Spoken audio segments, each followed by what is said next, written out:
เพราะว่าเขาข่าถามคนก็เลยใครก็ตุกมึงอะไรอันว่านั่นเขาขยุ่มคนก็หนึ่งก็ใครตุกมึงอะไร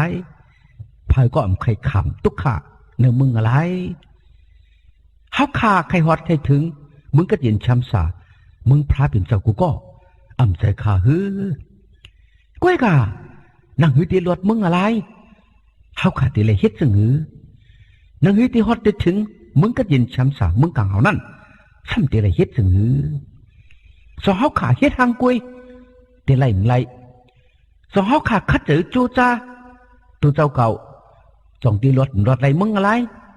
สองตีฮอดสองตีถึงมึงก็ยินช้ำสาไรบอกว่าใครเจอเส้นตาตุยแต่บอกว่าไหนถึงลองตั้งอันคัดเจอจูซาทางกุยเสเลยฮาเลยลวดมึงอะไรอันว่านั่นเปลี่ยนไรขาพี่น้องเขาลองตั้งว่าคัดเจอจูซาทางกุยเสเลยฮาเลยฮอดเผียวมึงกังเหามึงช้ำสาพระเป็นเจ้าก็เปลี่ยนไรขาพี่น้องเขาเวเฮ็ดชังซ้ำว่าเปลี่ยนไรก็เพราะว่าเขาขาดกำจังตราในก็จังไรแหละจังรถไรค่ะใครเฮ็ดวุดอเปียดในก็เลยเฮ็ดมีมาหนำอ่ะใครแพกใครเหรียญในก็เลยแพกเลยเหรียญมามีมาตั้งนำใครเอาใครลักใครล้อมในก็เลยลักได้ล้อมมาในก็มีมาตั้งนำเย้าเฮาคาใครเฮ็ดอันให้อันมึกอันเรียมงามเสตาก็เลยเฮ็ดมามีมาวุดอเปียดมีตั้งนำใครเอาก็อันว่ามีวุดอเปียดสังอันว่านั้นมีเสก็เสกวนขาพี่น้องเขาเวเป็นสมาวกับคัดใจโจซาเฮ็ดตั้งลีฮาไลมังกลาเสตาก็อันเฮ็ดไรมังกลาตั้งดีนั่นมีหลายเกาะเฮาขาเฮ็ดมาหลายปอกเย้ามังกลาอันเฮาขาเฮ็ดมามีหลายปอกน้ำกะฮือใหญ่กะฮือค่ะมังกลาอันว่าอเปียดอันเหลี่ยมงามอันให้อันมึกหลงนั่นเฮาขาซ้ำในเฮ็ดมามีหลายปอกน้ำกะฮือใหญ่กะฮือค่ะพอได้แตกหนึ่งตัววันไหนถึงเฮาขาได้เลยยืนว่ามังกลาอันเป็นบวชอเปียดตั้งพิษอันเฮาขาเลยเฮ็ดพิษป่นหรือมานั่นอันพิษเปิงตราเท่านั้นยังเขียนน้ำหนานักหนาใหญ่หนาสีตรามังกลาอันลีอันเฮาขากำจังเท่านั้นอยู่ค่ะบริจอมตั้งเฮ็ดตั้งสั่งตั้งกำตั้งจังตัวเจ้าเก่าวันไหนจึงเฮ็ดถือขอกวนเฮาขาจางรถมึงอะไรเลยจางฮอดจางเพียวมึงก็ยินช้ำสาไรขยาวกุ้ยกาพี่น้องเขาวันเมื่อไหร่เฮาขาถกลีกูถกลีไม่เจอขี้เจอเลี้ยงเจอค่ะก็เพื่อว่าเฮาขาไล่หู้หลวงอันว่าเป็กสมวาตัวเจ้าเก่าคัดเจอจูซาจำปองเจ้าหนังหือเสตาก็เปลี่ยนไล่เสกอยาเพราะว่าเขาคาอยู่มัดอิงปึงอาโกพระสวีสู้วันไหนสิงมันเจ้าตีเกศเศษชอเราสู้เจ้าเขาคาเลหลอดมึงอะไรฮาเลฮอดถึงมึงก็ยินช้ำสาอยู่วันไหนพระเจ้าอีสู้มันเจ้าสั่งลาดไว้ปั่นไว้ตราตังเกศชอดก็ดีโกนเขาคาอยู่ค่ะปอขับพัดด้วยกันได้จำอนาคติอิสายะหมาย12 ข้อ 2นั่นจึงเขาขาดติเลยหันมีไว้ว่าพระเปลี่ยนเจ้าอันเกศเศษชอเราเก่าเจ้าถาราพระเปลี่ยนแห้งตันโคเก่าที่อันเก่าเฮ็ดความเจ้าอันเกศเศษชอเราเก่าว่าไหนคะพระเจ้าเยซูเป็นพระอันเกศเศษชอเราสู่เจ้าเฮาคาอยู่ค่ะก็เลยจำสาลาหมาย37 ข้อ 39นั่นมีไว้แล้วว่าตั้งอันเกศเศษชอเราเขาเจื้อนสิโตนั่นปักเสกรีถาวราพระมาแลมันเจ้าเป็นที่อันเขาซ่อนเปิงอยู่ในเมื่ออันเพหอดถึงนั่นว่าไหนคะเมื่ออันเพหอดถึงมากก็ดีเฮาเมื่อเฮาขาดทุบเพเมื่อเฮาขามิตุขะตั้งหยาบตั้งผึดตั้งกูตั้งเหนั่นจึงมันเจ้าเกศเศษชอเราสู่เจ้าเฮาขาฮะเลยลดสีกันเอาเพตามเท่านั้นอยู่ค่ะ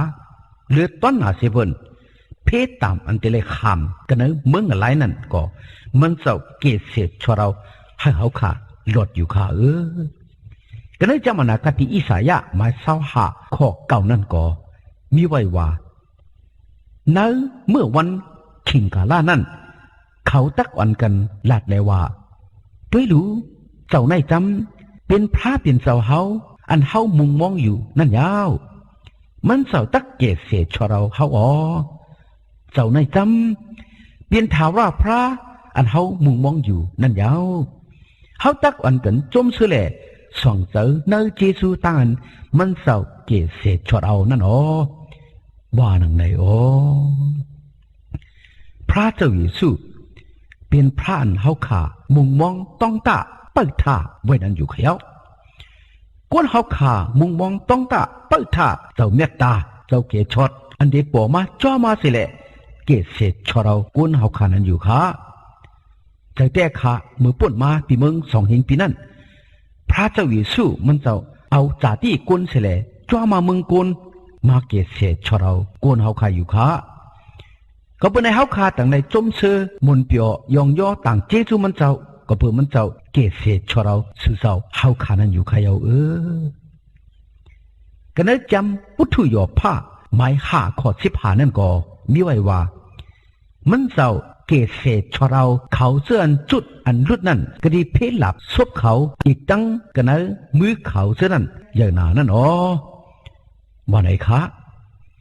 มันเจ้าเกศเสชเราเขาเจินสุดลุดทุกข้าอยากผ่านมีวุดอเปียดเจนั้นฮะเลยหลอดเสกันเนอเพต่ำทุกข้าตั้งตายในมึงอะไรเลยฮะเลยกัดยินช้ำสาอยู่ค่ะกันเนอจำสลัมหมาย51ข้อ14นั่นก็มีไว้ว่าพระเป็นเจ้าพระอันเกศเสชเราเฮาขาติขาแค่นต่อเฮาข้าเศร้าตั้งหลอดตั้งอเปียดตั้งอันเอาอสักเป็นตายนั่นสิกำติขาเล่นข้าเจ้า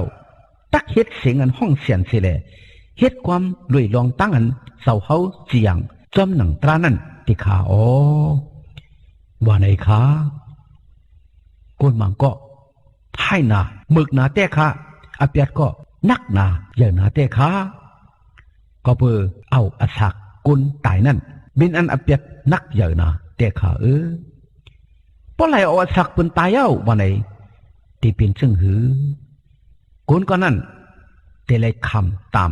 นักใหญ่ๆแต่ไรตุกมึงอะไรอำรถไรขยาวก้วยกานั่งหือตีรถไรลองตั้งอันเอาสักคนตายนั่นแต่ไรเฮ็ดหือแต่ไรต้องป่านพระเจ้าเยซูตั้งให้ตั้งเบิกตั้งอันไรเฮ็ดพิษปุ่นหรือมาตั้งอันไรเอาสักเป็นตายมาก็เอ็มกาแต่เลยอยู่มาอิงปงอากูพระเจ้าเยซูหากมันเจ้าอิดหลูปล่อยรถอเปียดเกศเสชเราฮาเลยรถมึงอะไร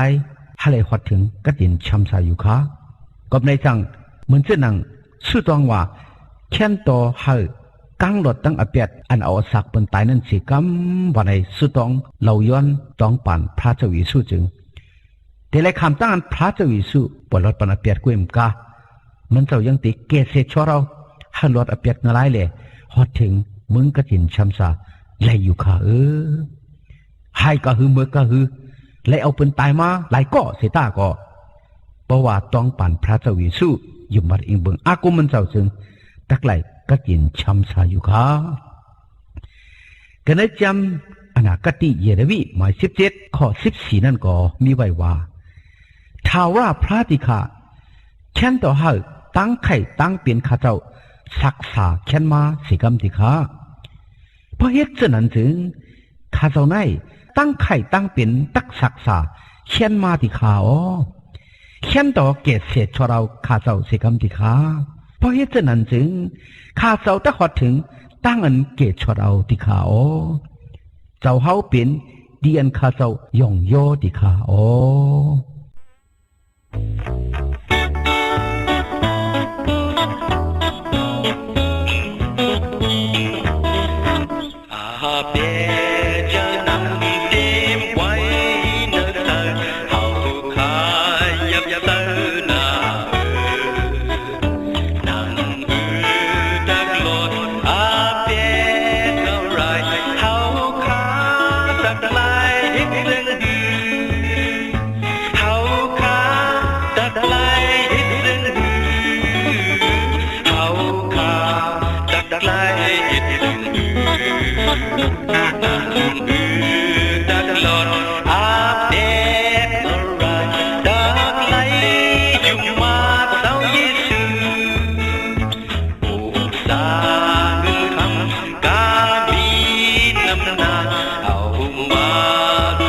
วันที่เศร้านั่งหือตะโกนอัปเดตอะไรเงินคำดีไหลหือเงินคำดีไหลหือเงินคำดีไหลหือนั่งหือตะโกนอัปเดตอะไรจากไหลอยู่มาเศร้าเยซู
หากพระเจ้าเยซูปันมังกลาตั้งลี